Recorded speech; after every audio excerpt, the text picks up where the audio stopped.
Students third sem electrical స్టూడెంట్స్కి mid exams 18th నుంచి జరగాల్సిన ఎగ్జామ్స్ 26కి పోస్ట్పోన్ అయ్యాయి.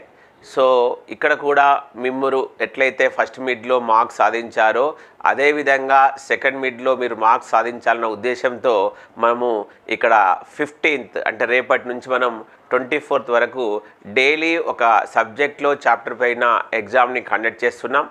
ప్రతి ఎగ్జామ్ అనేది ఈవినింగ్ 6 PM మీకు యాప్లో అందుబాటులో ఉంటుంది. నెక్స్ట్ డే మార్నింగ్ 6 o'clock ఆ ఎగ్జామ్ మీరు రాసేసుకోవాలి. సో ఏ రోజు ఏం ఎగ్జామ్ అన్న విషయంతో నేను వీడియో చూస్తున్నాను. సో ప్రతి ఎగ్జామ్ ప్రతి చాప్టర్లో మీరు 20కి 20 మార్క్స్ తెచ్చుకోవడానికి ట్రై చేయాలని కోరుకుంటున్నాను. మరి ఏ సబ్జెక్ట్ ఎలా ఉంటుందో ఒకసారి చూద్దాం. ఫస్ట్ 2 days మీకు అంటే 15th September 16th September 2 days మ్యాథమెటిక్స్లో 3rd chapter 4th chapter ఉంటుంది. Definite integral and its properties వచ్చేసి 15th రోజు, applications of definite integral 16th రోజు. సో మీరు ఈ 2 రోజుల్లో అంటే 15th రోజు మార్నింగ్ నుంచి ఈవినింగ్ వరకు మీరు కంప్లీట్ ఆ 3rd chapter పైన ఎగ్జామ్స్ బిట్స్ అవన్నీ ప్రాక్టీస్ చేసుకొని మేము ఇక్కడ ఆబ్జెక్టివ్ ఓరియంటెడ్లో ఎగ్జామ్ పెడతాం కాబట్టి మనకు సిలబస్ అనేది చాలా ఈజీగా కవర్ అవుతుంది. మీరు మాత్రం ఈ 2 సబ్జెక్టులని 15th రోజు జరగాల్సింది 15th రోజు, 16th రోజు జరగాల్సింది 16th రోజు సీరియస్గా ప్రిపేర్ కండి స్టూడెంట్స్.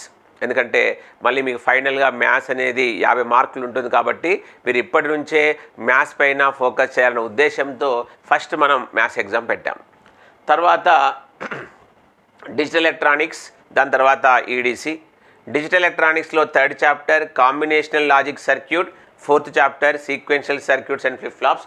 ఈ 2 ఎగ్జామ్స్ మనకు 17th September 18th September రోజు జరుగుతాయి. ఇక్కడ కూడా మీరు 17th రోజు డిజిటల్ ఎలక్ట్రానిక్స్ 3rd chapterని, 18th రోజు 4th chapterని ఒక మంచి నోట్స్తో చదువుకోండి. ఎందుకంటే ఇక్కడ 3rd chapterలో మనకు కాంబినేషన్ అంటే యాడర్ దగ్గర మొదలై డీకోడర్ దాకా వెళ్తాం.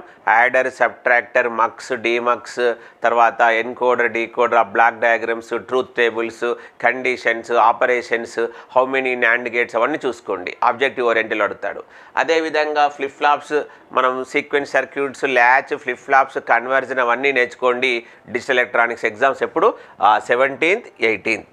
తర్వాత 19th 20th వచ్చేసి EDC, feedback amplifiers and oscillators, tuned amplifiers and power amplifiers. ఇక్కడ మీరు గమనించండి ప్రతి చాప్టర్లో 2 టాపిక్స్ ఉన్నాయి. Feedback amplifiers, oscillators. ఎన్ని ఫీడ్బ్యాక్ ఆంప్లిఫైర్స్ ఉంటాయి, వాటి బ్లాక్ డయాగ్రామ్స్ ఏంటి, వాటి క్యారెక్టరిస్టిక్స్ ఏంటి, ఎన్ని ఆసిలేటర్స్ ఉంటాయి, వాటి సర్క్యూట్ డయాగ్రామ్, వాటి ఆపరేషన్, వాటి కండిషన్స్, ఇలాంటివైనా మీరు ఫోకస్ చేయండి.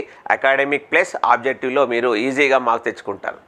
అదేవిధంగా tuned amplifier, power amplifier, class A, class B, class AB, class C, single tune, double tune ఇవన్నీ ప్రాక్టీస్ చేసుకోండి.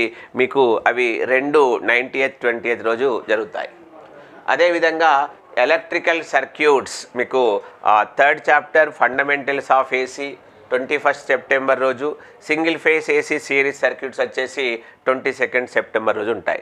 ఇవి కొంచెం చాలా గ్రిప్ కాన్సెప్ట్ ఓరియంటెడ్ సబ్జెక్ట్స్ కాబట్టి వీటికి కూడా మనకు ఈ సెట్లో అయినా సరే ఎక్కువ వెయిటేజ్ ఉంటుంది. కాబట్టి ఇక్కడ మీ టార్గెట్ ఫస్ట్ 20కి 20 మార్క్స్ తెచ్చుకోండి. అదేవిధంగా ఆబ్జెక్టివ్ పేపర్లో కూడా ఫుల్ % తెచ్చుకుంటే మీకు ఈ సెట్కి ప్రిపరేషన్ అనేది ఈజీ అవుతుంది స్టూడెంట్స్.